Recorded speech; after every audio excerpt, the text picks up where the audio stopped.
आप सभी को राधे राधे।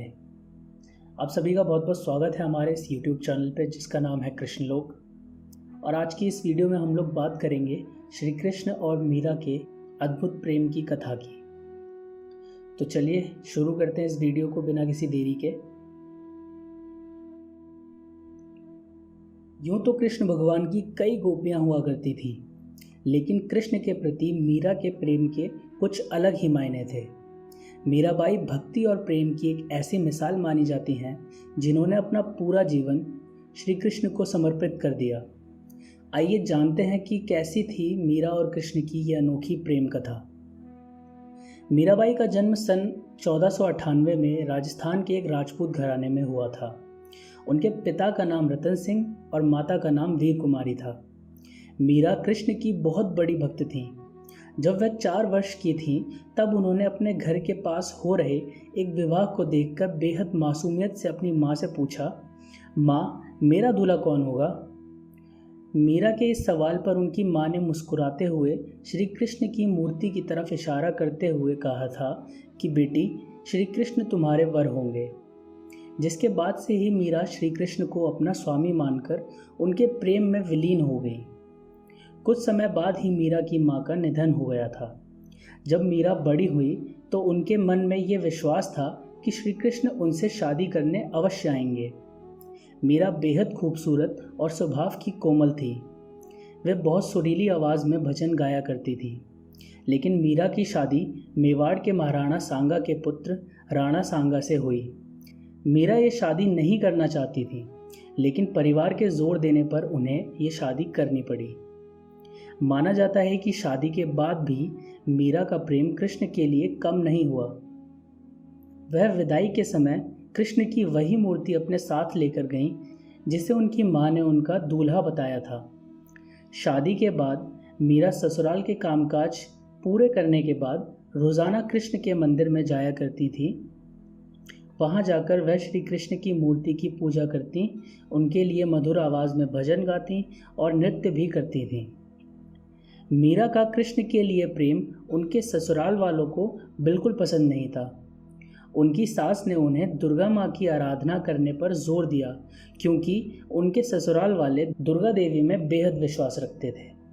लेकिन ससुराल वालों के श्री कृष्ण की आराधना से रोकने पर मीरा ने साफ कह दिया कि मैं पहले ही अपना जीवन कृष्ण के नाम कर चुकी हूँ। इसके बाद मीरा की ननद उदाबाई ने उन्हें बदनाम करने की कोशिश की। उदाबाई ने अपने भाई राणा से कहा कि मीरा का किसी के साथ प्रेम संबंध है और उसने मीरा को उस व्यक्ति के साथ देखा है।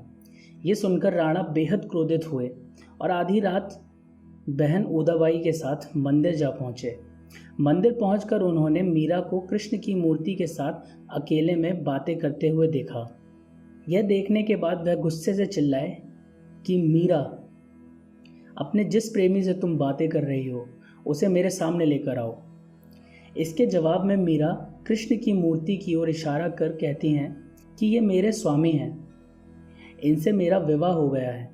ये सुनने के बाद राणा का दिल टूट जाता है, लेकिन फिर भी वह पूरी श्रद्धा से अपना पति धर्म निभाते हैं और आखिरी सांस तक मीरा का साथ देते हैं। मीरा का देवर विक्रमादित्य चित्तौड़गढ़ के नए राजा के रूप में चुना गया था। उनको कृष्ण के प्रति मीरा की भक्ति और लोगों के साथ मीरा का मेल जोल पसंद नहीं था। उन्होंने मीरा को मारने के लिए फूलों के हार की एक टोकरी भेजी जिसके अंदर जहरीला सांप था। मीरा ने जैसे ही टोकरी खोलकर देखा तो उसमें कृष्ण की एक खूबसूरत मूर्ति फूलों के हार के साथ पाई। इसके अलावा विक्रमादित्य ने मीरा को मारने के लिए प्रसाद में भी जहर मिलाकर भेजा। मीरा जानती थी कि उस प्रसाद में जहर है, फिर भी मीरा ने वो जहरीला प्रसाद ग्रहण कर लिया, क्योंकि उन्हें विश्वास था कि श्री कृष्ण जी उनको जहर से बचा लेंगे। जब मीरा को मारने की कोशिशें हद से ज़्यादा बढ़ गईं तो मीरा ने तुलसीदास को एक खत लिखकर उनसे उनकी राय मांगी। तुलसीदास ने जवाब में लिखा कि उन्हें त्याग दो जो तुम्हें नहीं समझ सकते हैं। भगवान के लिए प्रेम ही सच्चा प्रेम होता है, दूसरे रिश्ते झूठ और वक्ती होते हैं। मीरा का जीवन उस समय पूरी तरह से बदल गया जब अकबर और तानसेन वेश बदलकर मीरा के भजन को सुनने के लिए चित्तौड़गढ़ के मंदिर आ पहुंचे। उन्होंने मीरा के पवित्र चरण छूकर कीमती जवाहरात की माला कृष्ण की मूर्ति के आगे रख दी।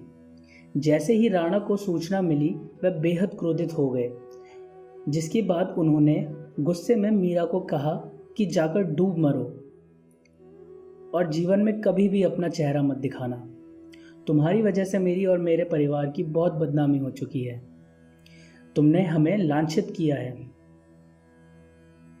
मीरा ने राणा की कही बातों का पालन किया और वह गोविंद गिरधारी गोपाल जपते जपते कृष्ण के ख्यालों में नाचते गाते नदी की ओर बढ़ने लगी।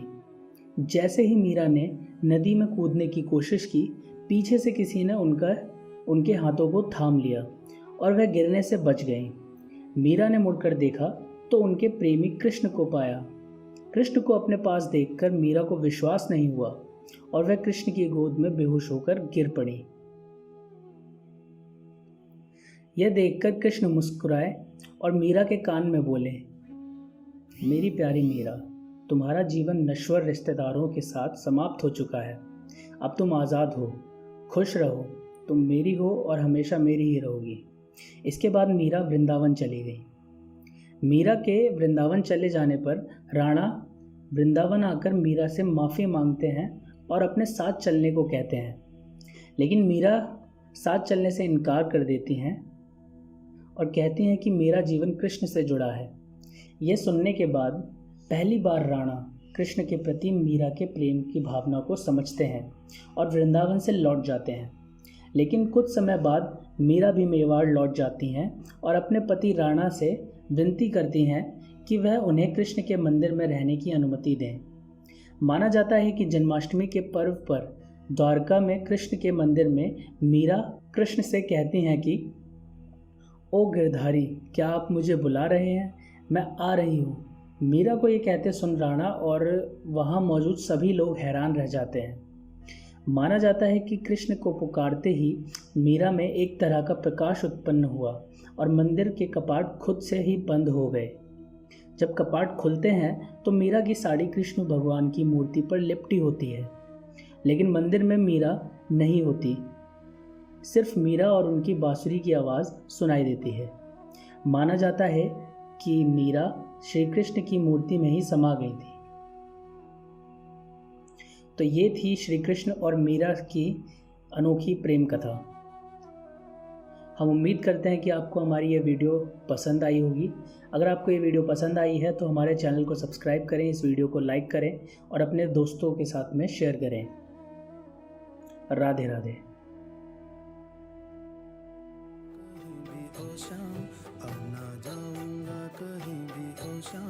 चरणों में दे दे मुझे विश्राम।